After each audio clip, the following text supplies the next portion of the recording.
Assalamualaikum warahmatullahi wabarakatuh. Halo anak-anak di rumah, bagaimana kabarnya hari ini? Semoga kalian dalam keadaan sehat dan tetap semangat belajarnya. Hari ini kita akan belajar muatan PPKN.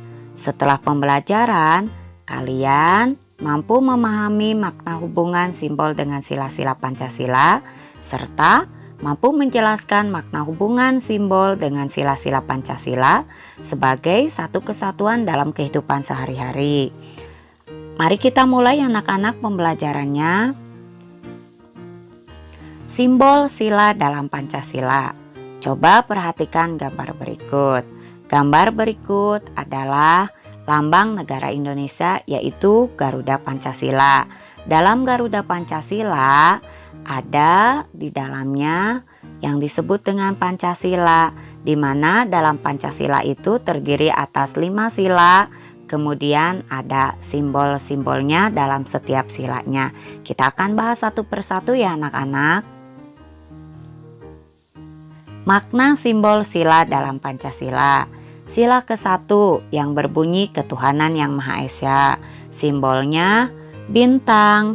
Lambang bintang tersebut memiliki makna sebagai sebuah cahaya, yaitu yang dipancarkan oleh Tuhan Yang Maha Esa kepada umat manusia.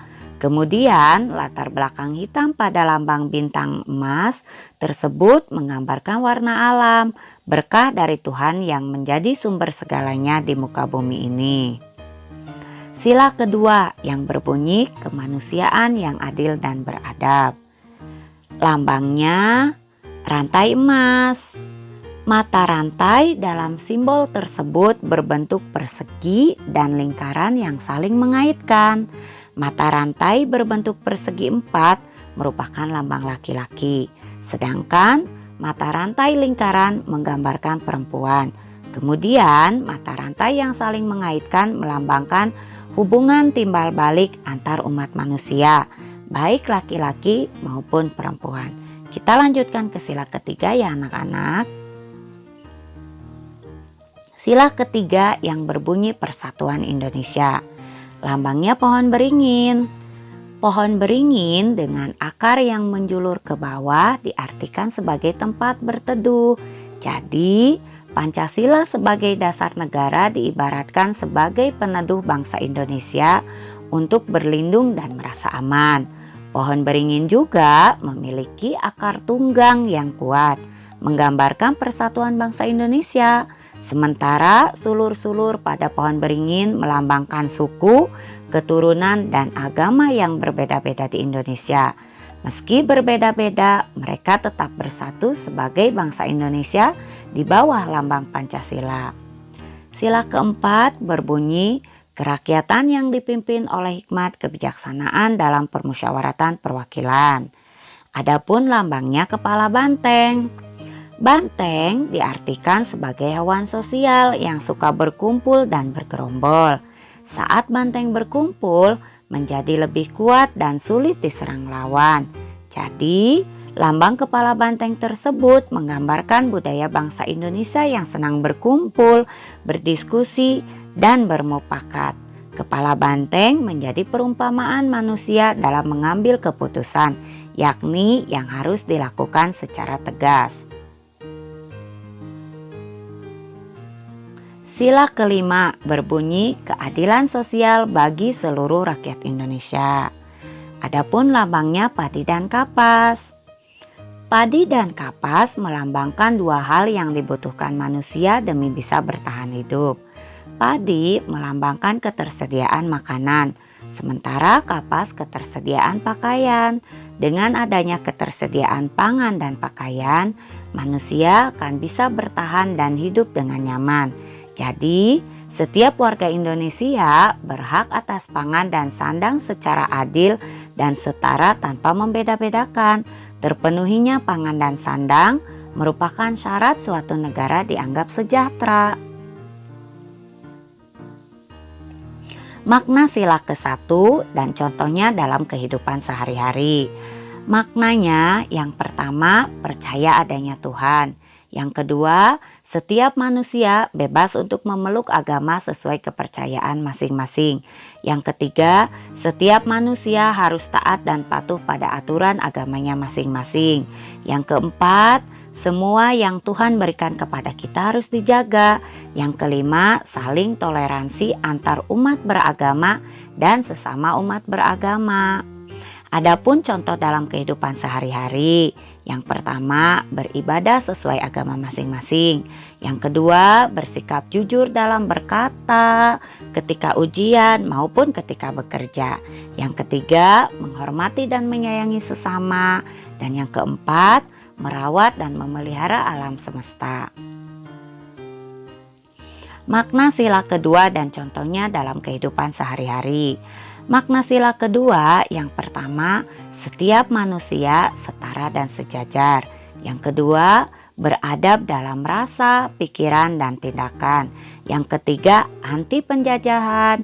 Dan yang keempat, mengutamakan kebenaran dan keadilan. Adapun contoh dalam kehidupan sehari-hari. Yang pertama, kita tidak membeda-bedakan manusia berdasarkan suku, agama, warna kulit, tingkat ekonomi maupun tingkat pendidikan.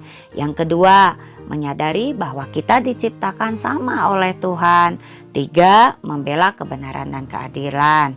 Empat, menyadari bahwa kita mempunyai hak dan kewajiban yang sama. Makna sila ketiga dan contohnya dalam kehidupan sehari-hari. Makna sila ketiga, yang pertama, Negara Kesatuan Republik Indonesia. Yang kedua, cintai damai dan persatuan. Yang ketiga, tidak mementingkan diri sendiri.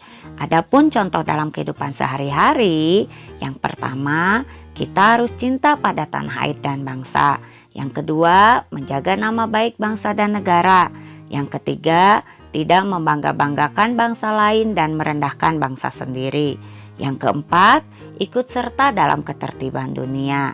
Yang kelima, menjunjung tinggi peraturan bangsa. Yang keenam, mengutamakan kepentingan bangsa dan negara di atas kepentingan pribadi dan golongan. Makna sila keempat dan contohnya dalam kehidupan sehari-hari. Makna sila keempat, yang pertama, mendahulukan kepentingan dan tujuan bersama. Yang kedua, cintai permusyawaratan dan demokrasi. Yang ketiga, bijak dalam menyelesaikan masalah. Keempat, tidak memaksakan kehendak kepada orang lain. Adapun contoh perbuatan yang dapat kita terapkan dalam kehidupan sehari-harinya yaitu yang pertama, menyelesaikan masalah dengan musyawarah untuk mufakat. Yang kedua, berani menyampaikan pendapat saat bermusyawarah. Yang ketiga, menghargai pendapat orang lain. Keempat, menerima hasil musyawarah dengan lapang dada. Yang kelima, menjalankan hasil musyawarah dengan penuh keikhlasan dan tanggung jawab. Makna sila kelima dan contohnya dalam kehidupan sehari-hari. Makna sila kelima, yang pertama, adil bukan harus sama. Yang kedua, mau bekerja keras. Yang ketiga, mengakui kedaulatan bangsa sendiri dan bangsa lain. Yang keempat, menganggap bangsa sendiri sederajat dengan bangsa lain. Adapun contoh perbuatan yang bisa kita terapkan dalam kehidupan sehari-harinya, yang pertama, tidak berbuat curang kepada orang lain. Yang kedua, menghargai hasil karya orang lain. Yang ketiga, melaksanakan hak dan kewajiban secara seimbang. Yang keempat, tidak boros dan suka menabung. Dan yang kelima, kekeluargaan atau bergotong royong. Bagaimana anak-anak materi kali ini? Menyenangkan bukan? Kalau menyenangkan, kalian jangan lupa untuk mencari materi dari sumber lain. Akhirnya pertemuan kali ini Ibu cukupkan sampai di sini. Terima kasih. Wassalamualaikum warahmatullahi wabarakatuh.